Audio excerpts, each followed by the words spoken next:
Subscribe now and press the bell icon. Never miss an update. Hello everyone, welcome back to DK education academy.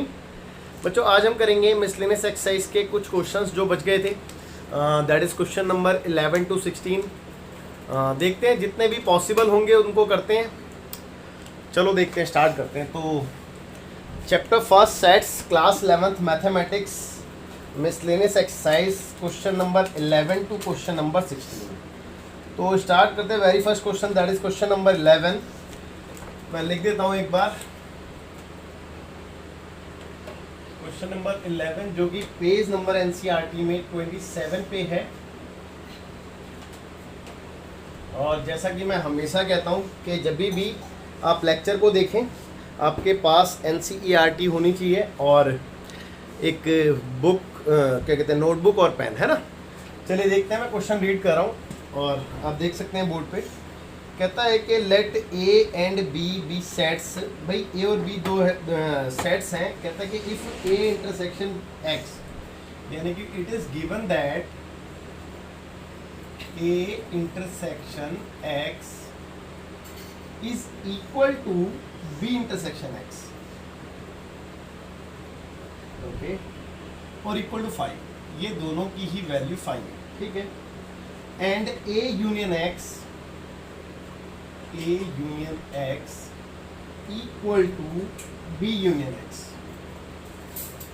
B union X for some sets X show that A equal to, और आपने proof करना है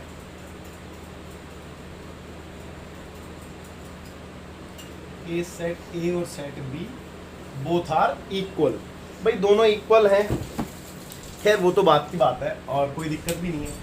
देखो, जैसे कि मैंने आपको बताया भी था कि कुछ क्वेश्चंस ऐसे होते हैं जिनको आप थ्रू एग्जांपल्स कर सकते हो, क्योंकि यहाँ पे कुछ ऐसा बोला भी नहीं है कि यूजिंग प्रॉपर्टीज़, तो आप इसको थ्रू एग्जांपल्स कर सकते हो, कोई दिक्कत नहीं है।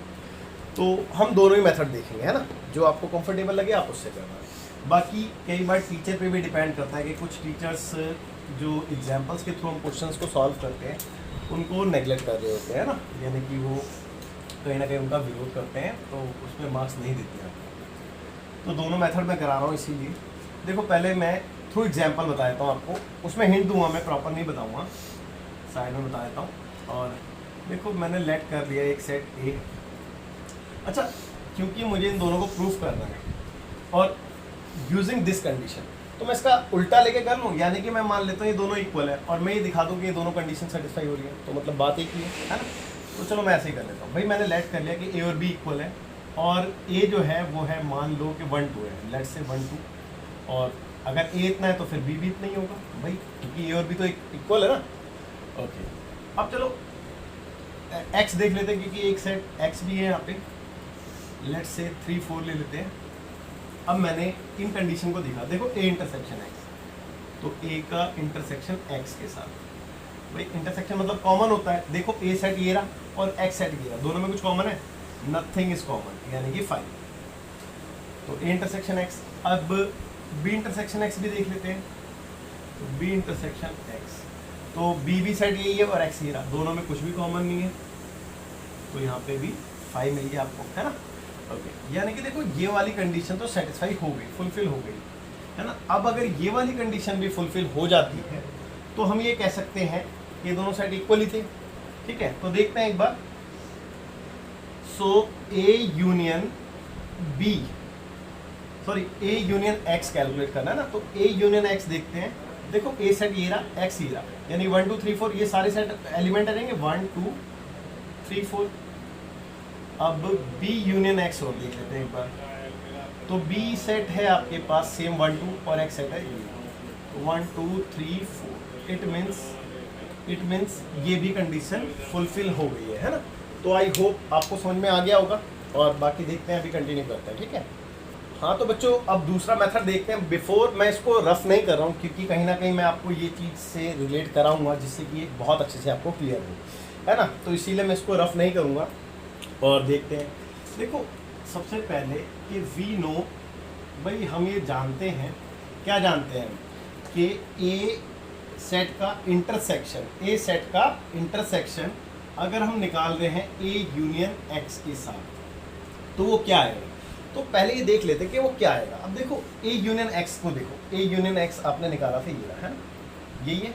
अब इसका इंटरसेक्शन ए के साथ निकालोगे और ए ये रहा, तो इसमें और इसमें कॉमन क्या है बेटा, तो 1 2 ही तो कॉमन है। तो कहने का मतलब क्या आएगा बेटा, ए ही आएगा। आप चेक कर लो भाई, आप देखो ना, मैंने इसीलिए इसको रफ नहीं किया, वरना मैं इसको रफ कर रहा था वीडियो को पॉज करके। तो आप खुद चेक कर लो भाई, ए यूनियन एक्स का अगर मैं ए के साथ इंटरसेक्शन निकालूं तो दोनों में कॉमन क्या है, आप चेक करो 1 2 ही तो कॉमन है। तो यानी कि 1 2 क्या है, 1 2 ए सेट है, तो ए सेट आ गया। तो मेरे ख्याल से कोई डाउट नहीं होना चाहिए। तो हम ये जानते हैं कि हम इसको ऐसे लिख सकते हैं, तो हमने इसको लिखा। और अगर आप NCERT की बात करें तो आपको हिंट में भी यही चीज़ बोली गई थी। खैर हमने हिंट से मतलब नहीं है, हमें अपने सॉल्यूशन से मतलब है, हम हिंट को देख भी नहीं रहे, बट मैं आपको बता रहा हूँ कि हिंट में भी यही बोला था। अब देखो यूजिंग, अब देखो आगे देखो कि using given information A as it is, intersection B as it is, A union X, देखो ना आप, ए यूनियन एक्स आपको दे रखा था बी यूनियन एक्स, तो इसकी जगह आप ये भी लिख सकते हो, रीजन यहाँ पे दे सकते हो, ठीक है, कि ए यूनियन एक्स इक्वल है बी यूनियन एक्स, या फिर गिवन भी लिख सकते हो यहाँ पे, है ना। ओके, अब एक चीज बेटा, एक लॉ पढ़ाया था आपको, डिस्ट्रीब्यूटिव लॉ, है ना, उसका यहाँ पे यूज करेंगे। तो using distributive law A intersection B union A intersection X, है ना, तो डिस्ट्रीब्यूटिव लॉ।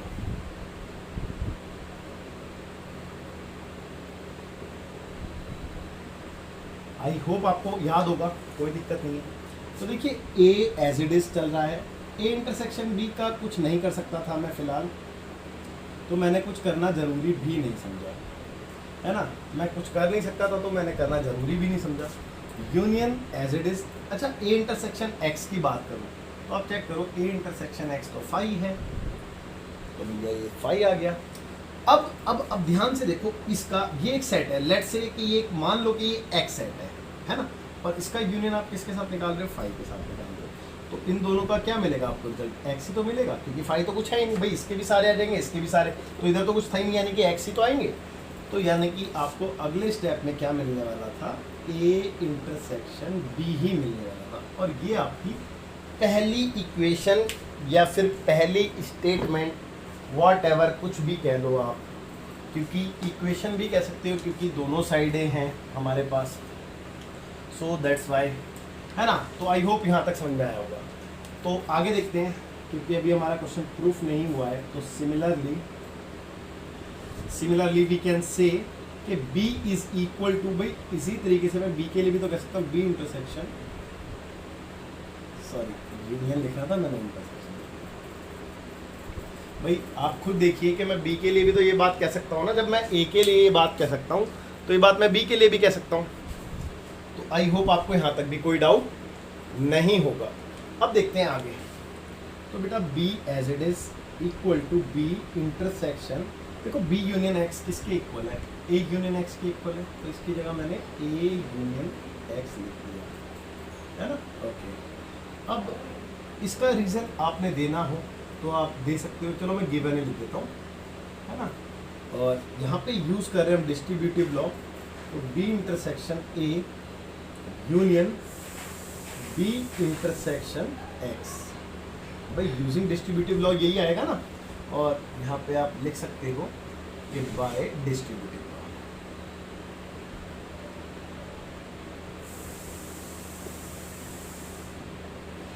लॉ। ओके, तो अब देखिए B तो एज इट इज, अब B इंटरसेक्शन A या फिर A इंटरसेक्शन B, मतलब तो एक ही भाई, A का आप इंटरसेक्शन B के साथ निकालो या B का A के साथ निकालो, दोनों का रिजल्ट तो सेम ही आता है ना। तो आप लिख सकते हैं बेटा A इंटरसेक्शन B, भाई B इंटरसेक्शन A को A इंटरसेक्शन B भी तो लिख सकते हो, अरे लिख सकते हो यार। और B इंटरसेक्शन X चेक करते हैं, B इंटरसेक्शन X तो फाई है, तो ये फिर से फाई आ गया। तो इसका मतलब इन दोनों का यूनियन निकालो तो यही आएगा बेटा, A इंटरसेक्शन B, आप चेक कर लो यही तो आएगा। और ये इक्वेशन नंबर 2। अब मैं इक्वेशन नंबर 1 और 2 को देखूं और मैंने देखा कि राइट हैंड साइड दोनों की इक्वल है, तो बेटा लेफ्ट हैंड साइड भी इक्वल होती है, तो हो गया प्रूफ। तो फ्रॉम इक्वेशन नंबर 1 और 2 comma we can say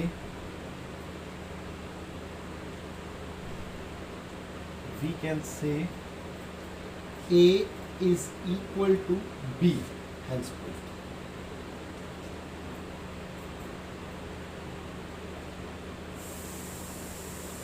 Hence proved. तो आई होप आपको बहुत अच्छे से क्लियर हो गया होगा, है ना। चलो बढ़ते हैं क्वेश्चन नंबर 12 की तरफ। लेकिन मैं अभी इसको रफ नहीं कर रहा हूँ, मैं थोड़ा सा इस पोर्शन को रफ कर देता हूँ क्योंकि क्वेश्चन नंबर 12 ज़्यादा बड़ा है नहीं, छोटा सा क्वेश्चन है, तो इतने से स्पेस में आ जाएगा, है ना। तो वीडियो को रोकने की ज़रूरत नहीं है, मैं यही करता हूँ।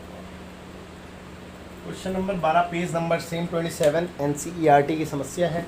मैं बुक ले लेता हूँ और देखते हैं क्या है। कहता है कि find sets A, B and C। भाई कुछ सेट हैं आपके पास A, B, C है नहीं, मतलब उसको फाइंड करना है। और कहता है कि such that A intersection B, B intersection C and A intersection C are non empty sets. और इनके जो इंटरसेक्शन है वो नॉन एम्प्टी सेट्स नहीं होने चाहिए, वो कुछ ना कुछ होने चाहिए। चलो ठीक है, कोई बात नहीं। और आगे भी लिखा है, कहता है कि A intersection B intersection C equal to 5 और इन तीनों का इंटरसेक्शन कुछ नहीं होना चाहिए। ठीक है, तो देखते हैं।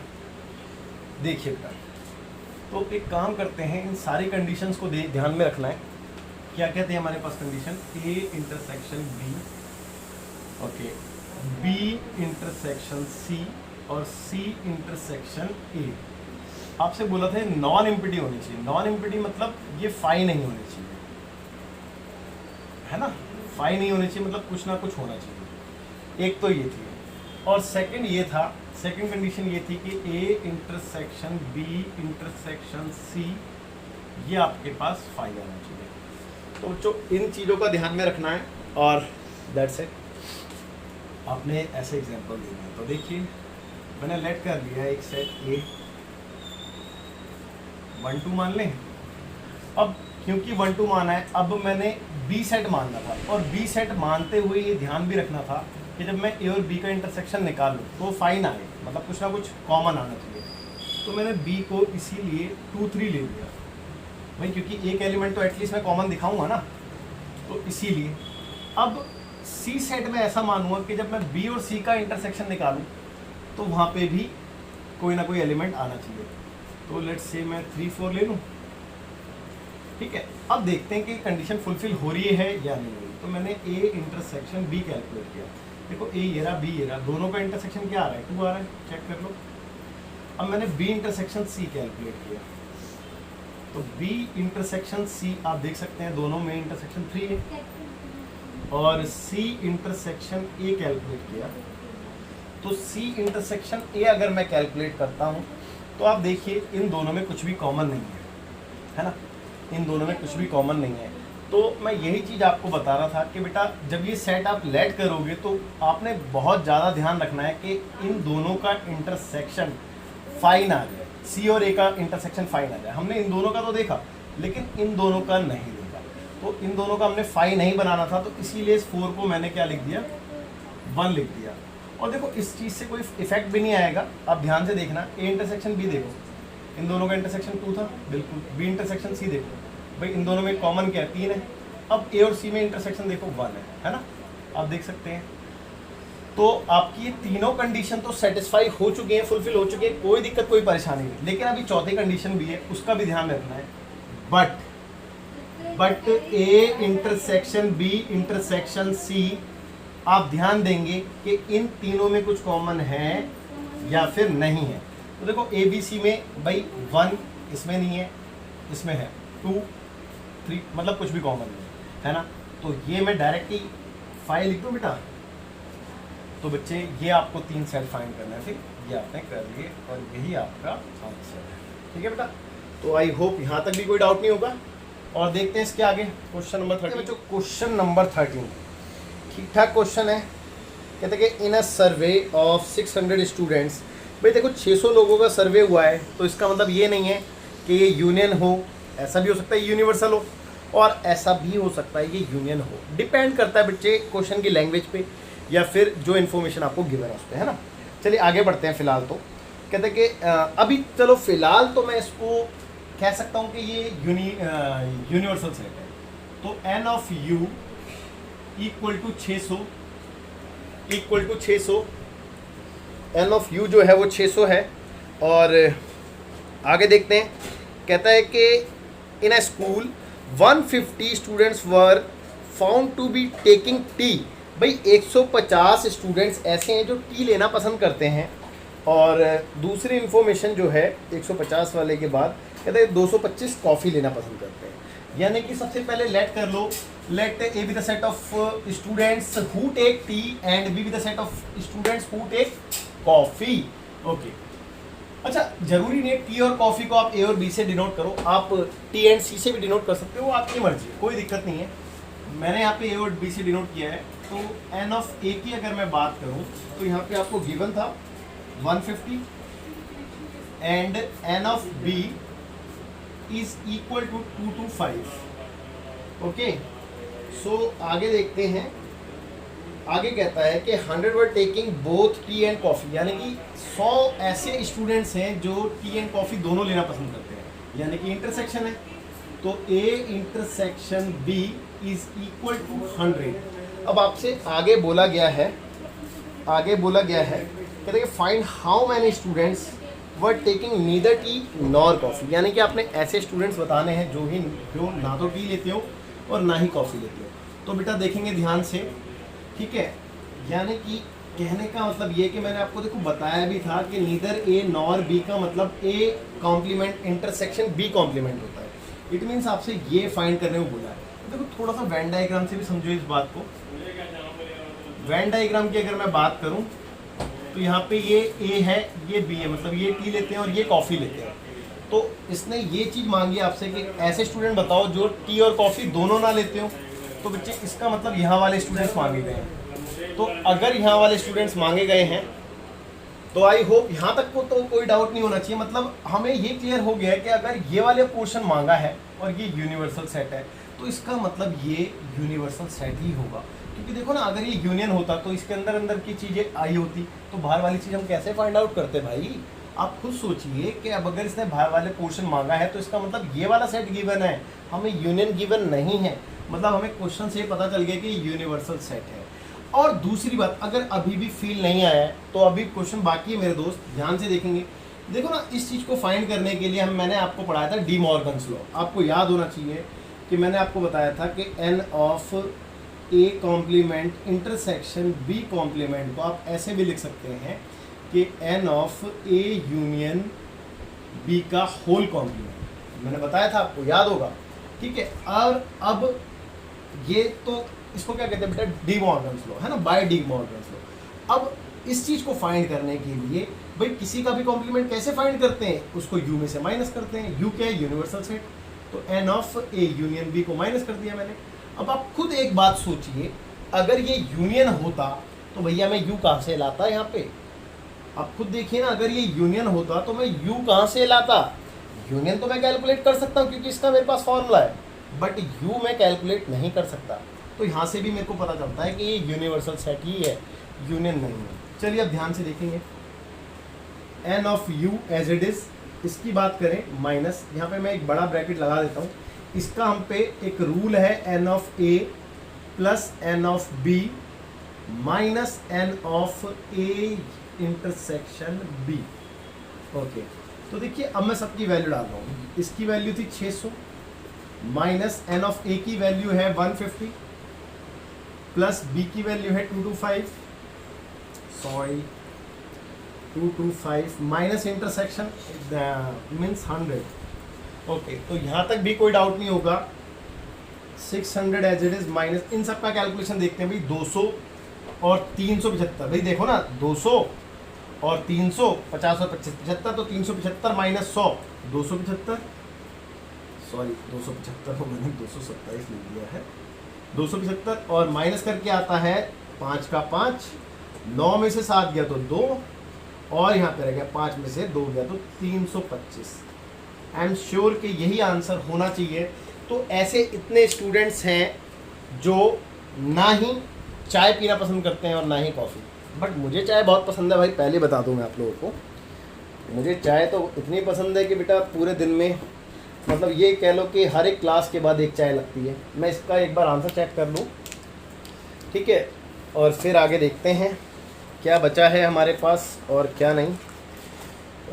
जस्ट मिनट, क्वेश्चन नंबर 13 है और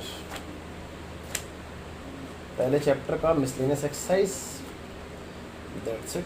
तो मिल गया है, मिल गया 3 to 5। हाँ बिल्कुल ठीक है आंसर है, कोई दिक्कत कोई परेशानी नहीं। आई होप आपको बहुत अच्छे से क्लियर हो गया होगा ये क्वेश्चन, ठीक है। और सेकंड बात ये कि बच्चों इसके बाद बच जाते हैं आपके पास 3 question, that is question number 14, 15 and 16। तो एक्चुअली क्या है कि थोड़ा पड़ोस में काम चल रहा है तो शोर नॉइस बहुत हो रहा है, तो दैट्स वाई मेरे को ये 3 क्वेश्चन नेक्स्ट लेक्चर में कवर करने होंगे।